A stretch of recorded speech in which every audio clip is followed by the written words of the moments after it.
I'm about to go to the gym, but I wanted to knock out this video first. Been thinking a lot about should you focus on one thing and work on becoming the best at that one thing, or should you have a lot of different at bats at all sorts of things, right? Should you try to taste a lot of different fields, a lot of different jobs, etc. And in college, I worked 4 jobs. I was working at a computer lab. I was a resident assistant. I was the editor of of the Rutgers Inside Beat magazine, and I also was intern at Maxim.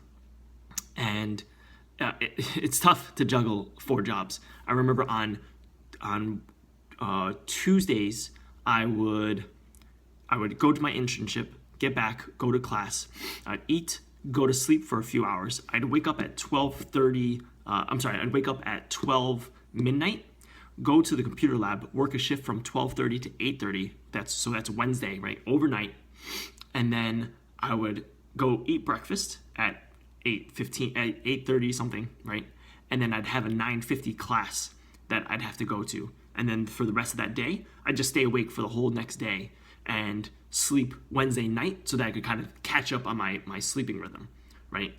That was the schedule, right? And that was on top of the editor job, and that was on top of the resident assistant job.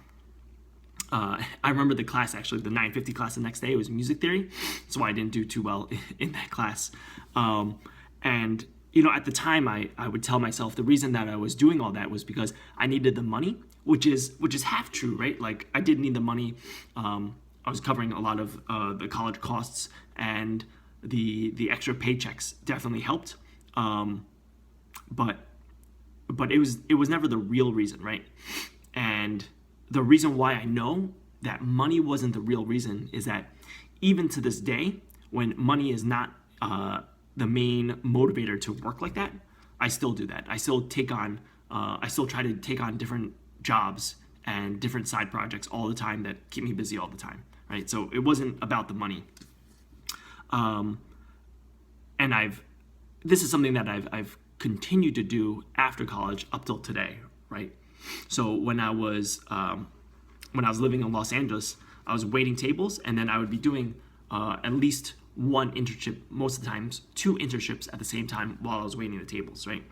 When I finally graduated from being an intern to assisting different executives in Hollywood, I was still waiting tables on the side, right? I'd finish my work shift at 5. I finish at 6. I have to be into the restaurant by 6:30. So I drive right over to the restaurant, find someplace to park, change in the car, jump on my skateboard, and then skate to the restaurant and work from 6:30 till 11. Go to bed, wake up the next day, and go back to the office. Okay. Later, I finally just quit the waiting table jobs because I couldn't do it anymore. And while I was still assisting, I saw an opportunity to work for Dennis Lehane.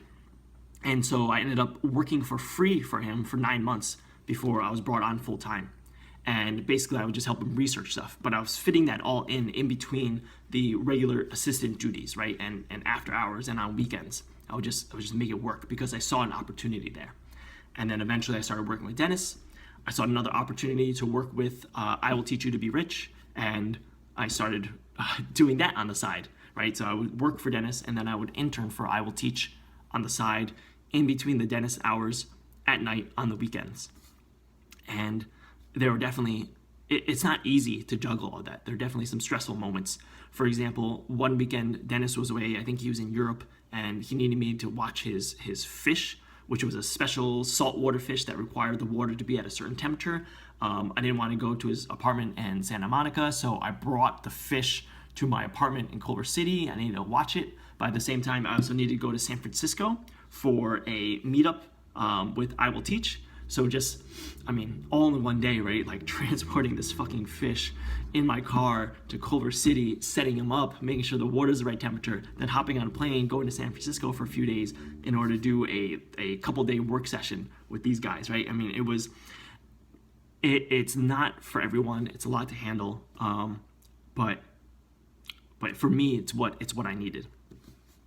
And in addition to the countless number of those jobs, we I did a bunch of side projects as well that most of them bombed and they just didn't go anywhere, right? I read hundreds of scripts on the side that weren't for work, just to educate myself on what was out there, what was selling, what was the structure of a good script, right? That's just grinding. That's paying your dues. That's table stakes, right? You have to read that many scripts if you wanted to be able to analyze, be able to write, and be able to think quickly and be able to judge scripts quickly. Also, on top of that, going back to Albany twice in order to open 2 family restaurants, right? So just a lot of different things is basically the main point. And just going back to that original argument, like, should I have just focused on one thing, or was it better for me to have tasted a lot of different things? And for me personally, I needed that work. I needed to hustle and do all those things, mostly because for me, I needed the chaos, and I needed to know that I could handle it. And it's led to a lot of good things for me personally. Working those first 4 jobs in college, it taught me that I could handle it. When the opportunity with Dennis came up, because I had that experience, I knew I could juggle both. And then when the opportunity to work with I Will Teach came up, again, I knew I could juggle both, and so I was able to take both opportunities. It can be really hard. It can be uncomfortably hard. So, would I have been better off if I had just stuck to one thing? Maybe, right? There's that quote, I can't remember who said it, but basically, like, if you have 3 businesses, it's like you have none. You're better off focusing on one. I'll find the exact quote at another time. But again, it's not for everyone. You have to understand what makes you tick. You have to understand what drives you. And I don't like blanket advice like, oh, you should just focus on the one thing, because I honestly don't think that's for everyone. I don't think it's for me. I think I'd go crazy if I told myself I can only do this one thing and focus all my energy into it, right? Like, for whatever reason, my mind doesn't work that way. So I don't think it's for me. I understand why people give that advice. I think that the more common problem is that people take on too many things and they don't finish anything, right? Or they are not able to do a good job on any one thing. So they're better off like just channeling all their energy. But I think that I've set enough of a track record to show that I'm able to handle all the different things, and it's served me well. You do have to be brutally honest about what you're able to accomplish if you're taking on multiple things, right? Like, you have to take an honest look at, all right, here are all the different projects I'm working on. What have I actually moved forward on?